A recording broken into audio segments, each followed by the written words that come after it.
নমস্কাৰ। আজি আমি আলোচনা কৰিবলৈ লোৱা গীতটো হৈছে ডক্টৰ ভূপেন হাজৰিকাৰ মই এটি যাযাবৰ। শব্দৰ সৰলতা আৰু সুৰৰ কোমলতাৰ জৰিয়তে বিশ্ববাসীৰ মাজত সুকীয়া স্থান অধিকাৰ কৰা অন্যতম শিল্পী হ'ল ডক্টৰ ভূপেন হাজৰিকা। তেখেতৰ গীতে কেৱল মন বা হৃদয়তে যে আলোড়ন সৃষ্টি কৰে এনে নহয়। একোটা গীতে কোনো এক সময় বা বিশেষ এখন ছবি মানুহৰ চকুৰ সন্মুখত দাঙি ধৰে। এক কথাত প্ৰতিটো গীতেই একোখন ছবি হৈ আমাৰ সন্মুখত ধৰা দিয়ে। সুৰৰ কোমলতা, শব্দ চয়নৰ অদ্ভুত প্ৰতিভাৰ লগতে উচ্চাৰণৰ সঠিক তথা শুদ্ধ প্ৰয়োগে তেখেতৰ গীতত বিশেষ মাধুৰ্য প্ৰদান কৰে। আনহাতে তেখেতৰ গীতৰ বিশেষ বৈশিষ্ট্য হ'ল প্ৰাচীন সাহিত্য, সংস্কৃতি আৰু ঐতিহ্যক গীতৰ মাজত উপস্থাপন। ডক্টৰ ভূপেন হাজৰিকাৰ গীতবোৰ যদিও সহজ সৰল, তাৰ মাজতে কিন্তু বিশেষ কিছুমান গীতৰ অৰ্থ বুজিবলৈ অধ্যয়নশীল মন বা ইতিহাসৰ জ্ঞানৰ প্ৰয়োজন হয়। বিশেষকৈ তেওঁৰ এটা গীত আছে, এটুকুৰা আলসুৱা মেঘ ভাহি যায়। সেই গীতটোত এটা শাৰী আছে, মই এক যক্ষ মহানগৰীৰ। এই যক্ষ কোন জানিবলৈ প্ৰথমে আমি কালিদাসক জানিব লাগিব।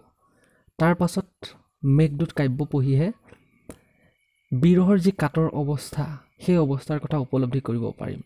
গতিকে আমি এই যক্ষ কথা জনাৰ আগতে বা যক্ষৰ যি দুখবোধ বা সেই গীতটোৰ যি দুখ বা কৰোণতা বোধৰ যি আভাস, সেই আভাস পাবলৈ হ'লে আমি সঁচা অৰ্থত আমি যক্ষ কোন জানিব লাগিব।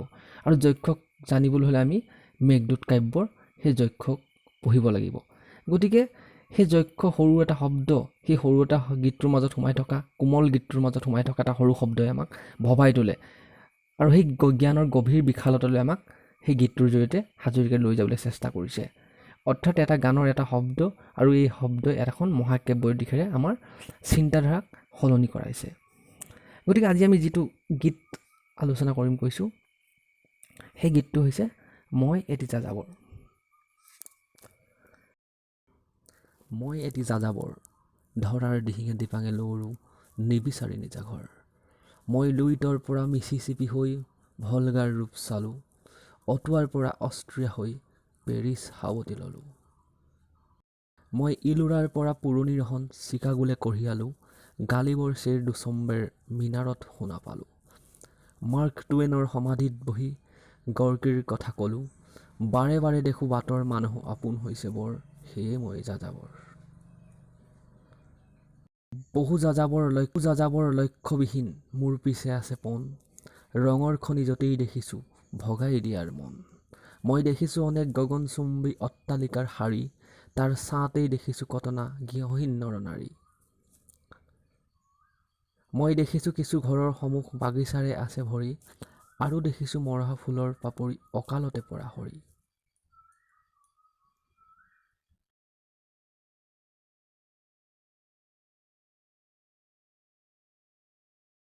বহু দেশে দেশে গৃহদাস দেখি চিন্তিত হওঁ বৰ, মনৰ মানুহ বহুতেই দেখোঁ ঘৰতে হৈছে পৰ, সেয়ে মই যাযাবৰ।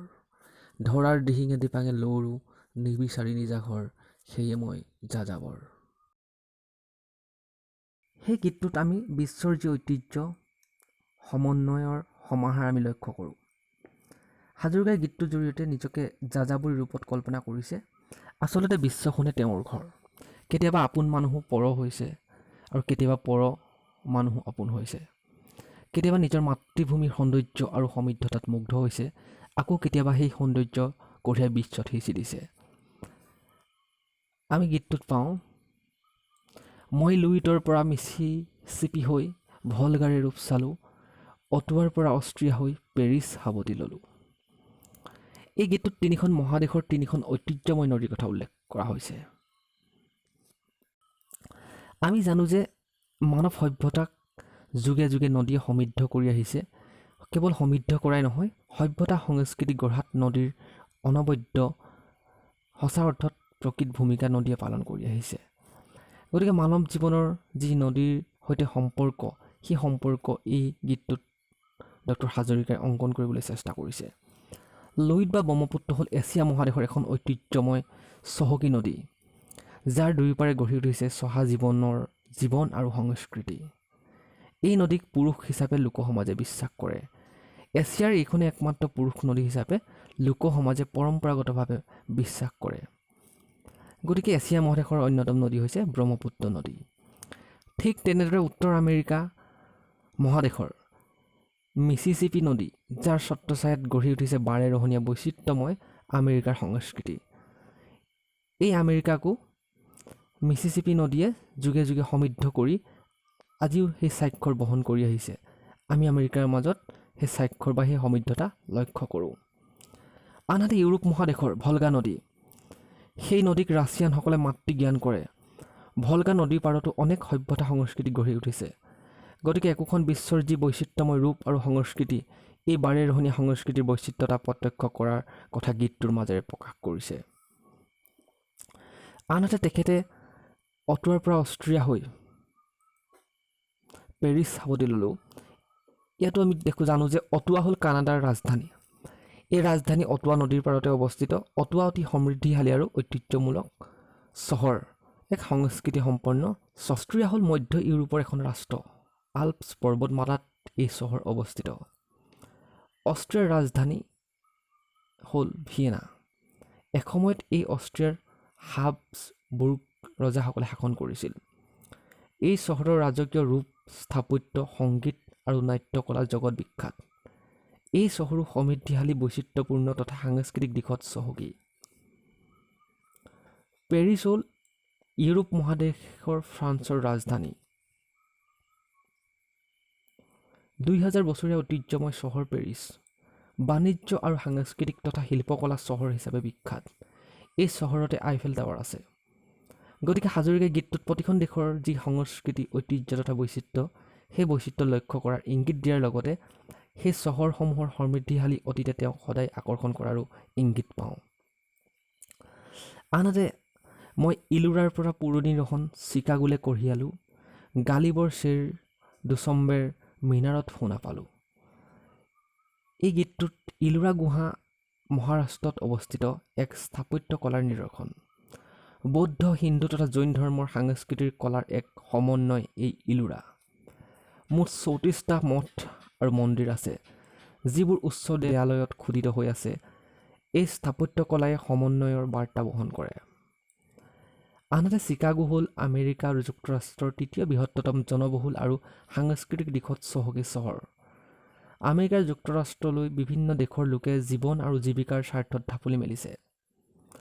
অৰ্থনৈতিক তথা প্ৰযুক্তিবিদ্যাতো উন্নতি শিখৰত আমেৰিকা দোপতদোপে আগবাঢ়িছিল যদিও শ্বেতাংগ আৰু অশ্বেতাংগৰ মাজৰ যি যুঁজ, সেই যুঁজে জনজীৱন বিষবাষ্প সিঁচি দিছিল। অৰ্থাৎ জনজীৱনত এক বিষবাষ্প বিয়পাইছিল। সেইবাবে হয়তো ভূপেন হাজৰিকাই সমন্বয়ৰ প্ৰতীক ইলোৰাৰ যি ঐতিহ্য, সেই ঐতিহ্য যেন চিকাগোলৈ কঢ়িয়াই সমন্বয়ৰ বাৰ্তা সিঁচি দিব বিচাৰিছে। আনহাতে আগ্ৰা সাংস্কৃতিকভাৱে এক চহকী চহৰ। এই চহৰতে জন্ম হৈছিল মিৰ্জা গালিবৰ।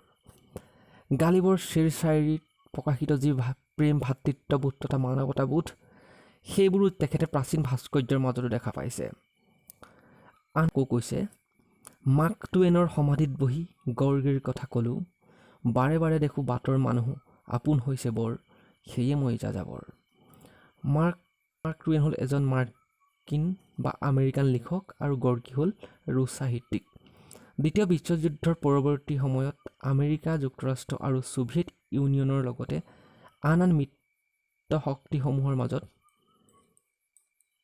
শীতল যুদ্ধ আছিল, যাৰ বাবে পৰস্পৰে পৰস্পৰক শত্ৰু জ্ঞান কৰিছিল। গৰ্গী আছিল সামাজিক বাস্তৱবাদী লিখক আৰু সমাজকৰ্মী। আনহাতে মাৰ্ক টুৱেইনে লেখক জীৱন খুহুতীয়া ৰচনাৰে আৰম্ভ কৰি মানৱতাবাদী ধ্যান ধাৰণাৰে তেখেতৰ ৰচনা সমৃদ্ধ কৰে। গতিকে ভূপেন হাজৰিকাই সমাজ আৰু মানৱতাৰ যি অভিন্ন স্বৰূপ দুয়োখন ৰাষ্ট্ৰতে দেখা পাইছে। ৰাজনৈতিক শত্ৰুতাৰ বাবে হয়তো মাৰ্ক টুৱেইনে গৰ্গীৰ সমাজ আৰু মানৱতাৰ কথা শুনা নাপালে, কিন্তু ভূপেন হাজৰিকাই সেই মানৱতাৰ গান যেন মাৰ্ক টুৱেইনৰ সমাধিতে শুনাই মানৱতাৰ যি অন্তৰাত্মাৰ বাণী, সেই বাণী শুনাইছে। জীৱনৰ বাটত আপোনজনকো কেতিয়াবা পৰ আৰু পৰকো কেতিয়াবা আপোন যেন অনুভৱ হয়। গতিকে ভূপেন হাজৰিকাৰ মই এটি যাযাবৰ গীতটোত বিশ্বৰ যি মানৱতা, ভাতৃত্ববোধ তথা সাহিত্য, সংস্কৃতি, কলা, স্থাপত্য আৰু দেশৰ গৌৰৱময় ঐতিহ্য, সেই ঐতিহ্যৰ বিশ্বখন চহকী। এই বিশ্বত আচলতে আপোন পৰ বুলি কথা নাই। য'ত মানৱতা আৰু ভাতৃত্ববোধ আছে, তেনে ঠাই আচলতে মানৱতাৰ প্ৰধান ঠিকনা। সেইবাবে ভূপেন হাজৰিকাই গীতটোৰ জৰিয়তে বিশ্ব ভাতৃত্ববোধ, ঐতিহ্য তথা সমৃদ্ধিশালী অতীতক সুঁৱৰি মানৱতা আৰু বিশ্ব ভাতৃত্বৰ সাঁকো গঢ়িবলৈ চেষ্টা কৰিছে। সেইবাবে হয়তো নিজকে যাযাবৰী বুলি কৈও বিশ্বখনকে নিজৰ ঘৰ বুলি জ্ঞান কৰি সমন্বয় আৰু মানৱ প্ৰেমৰ বাৰ্তা বুকুত কঢ়িয়াই ফুৰিছে। মই এটি যাযাবৰ গীতটোত আমি লক্ষ্য কৰোঁ যে গৃহহীন লোকসকল, সমাজত উপেক্ষিত লোকসকলক বা য'ত যি সাংস্কৃতিক সমন্বয়, সেই সমন্বয়ৰ বাৰ্তা গীতটোৱে বহন কৰিছে। গীতটোৰ মাজত যি প্ৰাকৃতিক ঐশ্বৰ্য, সামাজিক ঐশ্বৰ্য তথা বিভিন্নতাৰ মাজতো যি ঐক্য সংস্কৃতি বা সংহতি আছে, সেই সংহতি গীতটোৰ জৰিয়তে উল্লেখ কৰাৰ লগতে আমাক সেই গীতটোৰ ঠাইখিনি বা সেই কথাখিনি আমাক সমৃদ্ধিশালী আমাৰ অতীত বা ঐশ্বৰ্যৰ কথা সোঁৱৰাই দিয়াৰ লগতে গীতটোৰ যি তাত্ত্বিক অৰ্থগত কথা, সেই কথাবিলাকো যেন আমাক ভাবিবলৈ বা চিন্তা কৰিবলৈ গীতটোৰ জৰিয়তে আমাৰ মনৰ যি মুক্ত বিশালতা, সেই বিশালতাক যেন গীতটোৰ জৰিয়তে আহ্বান জনায়। আমি সেই বিশালতাৰ দিশেৰে ধাৱমান হ'বলৈ আমাক এই গানটোৱে প্ৰেৰিত কৰে বা আমাক প্ৰেৰণা যোগায়। গতিকে গীতটোৰ কথাখিনি ইমানেই। আৰু কিছু কথা আছিলে যিখিনি আমি সকলোৱে বুজি পায়, গতিকে সেইখিনি মই আলোচনা কৰা নাই। একেবাৰে সহজ গীতটো, এটা খুব ভাল গীত। সেই গীতটো আমি যদি এবাৰ শুনো আৰু গভীৰভাৱে যদি উপলব্ধি কৰিবলৈ চেষ্টা কৰোঁ, তেতিয়া আমি বুজি পাম যে বিশ্ব ভাতৃত্ববোধ, মানৱ প্ৰেম কি আৰু এই গীতটোৰ প্ৰকৃত অৰ্থ কি। ধন্যবাদ।